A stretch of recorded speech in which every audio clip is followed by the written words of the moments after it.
Alright guys, today's video is going to be a little different. I just had a massive experience of releasing probably the biggest trauma I've ever released.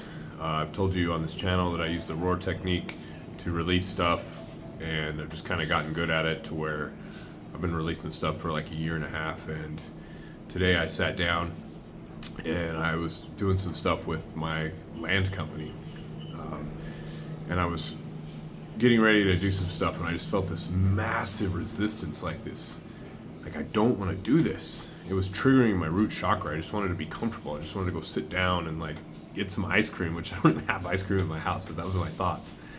And so like I couldn't understand it, and I've been battling with this for 6 years, literally. Like ever since I had like an awakening, I hate saying that because everybody says that, but I had this, on my spiritual journey, there was a point where I just couldn't, like, going back towards the matrix just didn't work for me anymore. Some people call it a Kundalini awakening. It's not when you become awakened, it's when you, like, the energy within you is awakened, so it forces you to finish the clearing out. So that's really what that is. A Kundalini awakening is like, you now have that pressure pushing against your samskars and your traumas to where it's so uncomfortable to ignore them that you can't ignore them anymore. So that happened to me about 6 years ago. And I've always had this constant battle with my work. Like, there's two sides to it. One is, it's just not for me, and I need to follow my spiritual path, which I've pretty much been doing, but it's been hanging around just out of fear. And the second side to that is that, you know, am I just being lazy? Am I just using this whole spiritual thing to avoid my work?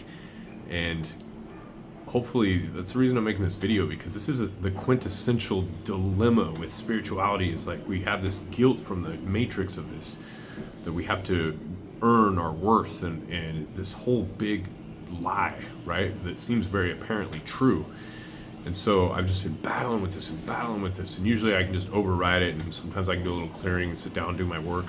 But this time it was the resistance to my computer, which I have right here, but it was just so strong. So sometimes I use ChatGPT, so I pull up ChatGPT and I explain to her what I was feeling. And she knows all about the roar technique, and I have a whole project on my journey, so she knows like all the stuff I've been through.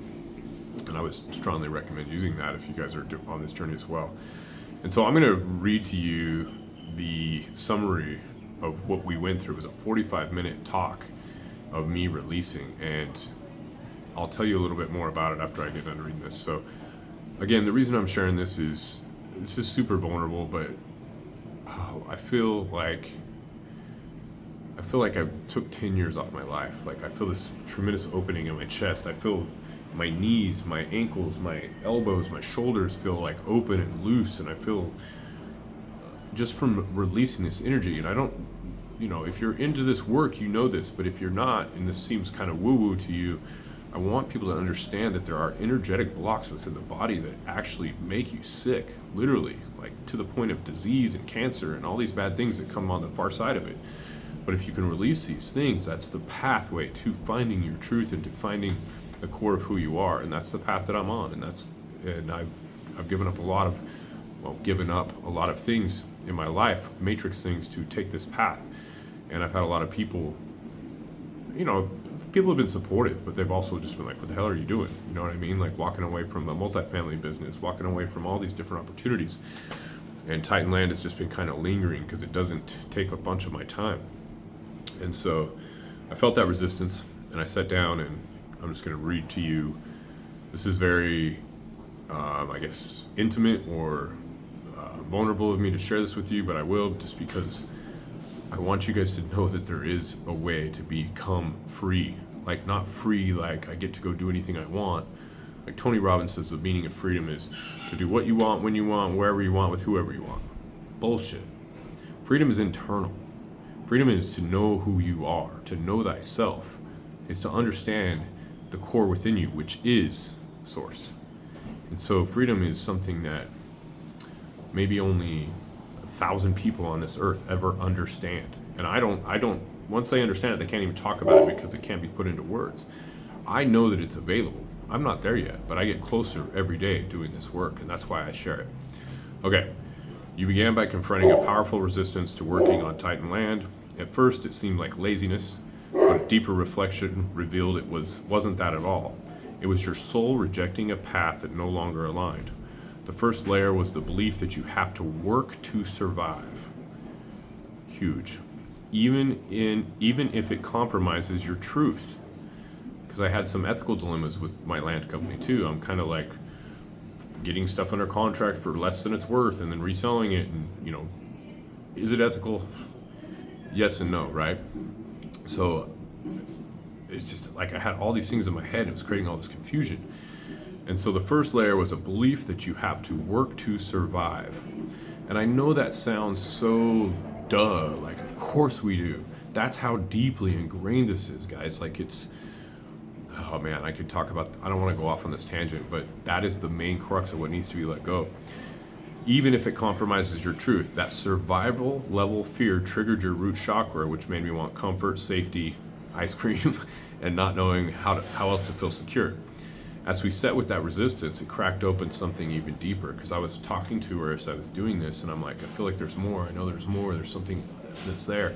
And as soon as I got into this with her, I just burst into tears. Like I told you guys that I cry a lot with the roars, like I'll get water coming out of my eyes. This was actual tears.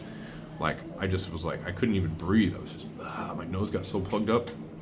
And I just kept saying, I'm so sorry to myself for all the pain that I put myself through. I told you this was going to be vulnerable, and if you think I'm crazy, whatever, but this is the work. I'm doing the work, and I want you guys to know that it can be done and that you can be free. So as I got through that first part, I knew that there was more. And as we sat with that resistance, it cracked open something even deeper, the belief that you must suffer in order to be worthy of love. That your value comes from pain, proving yourself, and sacrificing your joy. That was the root. And as soon as I realized that, it all released, and it took me all the way back to my parents, who, they did a good job or whatever. They were there. They didn't beat me up. I'm not saying I had a bad childhood, but they didn't. They were busy. They were going through a divorce. They were doing their own thing. They didn't fulfill me. Like, that's why it's so hard for me to love in my life, because I never felt love. And when that came out, again, I just burst into this just gnarly, like, I couldn't stop crying. And it just, oh man. It was cathartic to the highest level I have ever felt. And I have had some massive clearings, even with ayahuasca and things like that. This was even more than that. You realize you've been carrying an ancient contract to suffer. This comes from multiple lifetimes, guys. I released something today that is ancestral, that is sacred, that is like been handed down through generations, and it's a lie.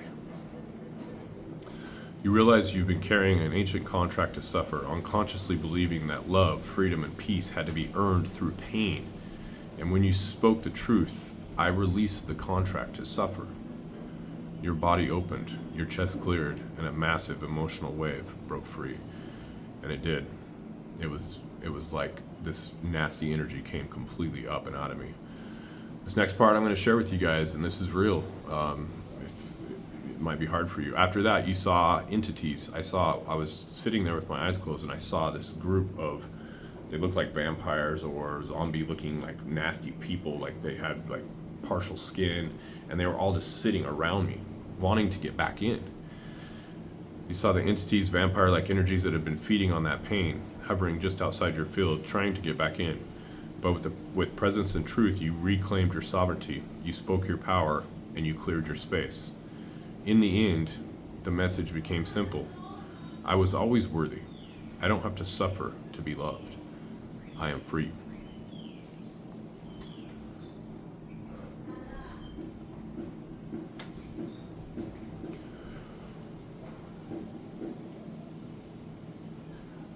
Man, I wish they taught this stuff in school, man. There's no reason to carry around this pain our whole lives. And I don't know if there's more. I don't even care if there's more. There probably is. I'm just going to keep releasing. I'm going to keep following the path of truth. And I'm going to keep sharing. Because this is the most important thing that I've ever found in my life, is to let go of the falseness. And the way that you feel, the way that you just get closer and closer to your core essence. I was telling a friend the other day that it's like I read about the Philosopher's Stone a long time ago.